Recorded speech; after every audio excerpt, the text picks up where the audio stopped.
Amartya Sen SSK স্কুলে gas সিলিন্ডারে pipe bast করে আগুন। ঘটনাটি ঘটেছে নদিয়া কৃষ্ণগঞ্জের সত্যনগর এলাকায়। স্থানীয় গ্রাম পঞ্চায়েতের সদস্য লিটন বিশ্বাস বলেন, জোরে শব্দ হওয়ার পর আগুন ধরে গেলে দিদিমণিরা চিৎকার চেঁচামেচি শুরু করে।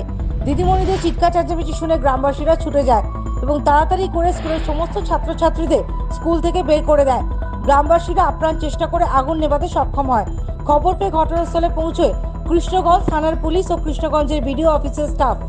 কিছুক্ষণের মধ্যেই পৌঁছে কৃষ্ণনগর থেকে দমকলের একটি ইঞ্জিন।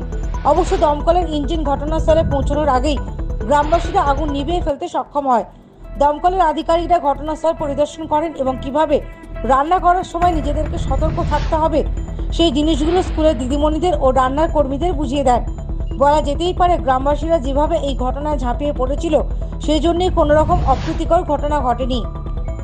গঙ্গাকে ডাকছে, আমি বলছি কি সব বাড়িতেও কেউ নেই, এবার গ্যাস সিলিন্ডার কে খুলবে, কে কারেন্ট নেই, আমরাও তো এবার তাড়াতাড়ি করে সেই জানলা বন্ধ করছি।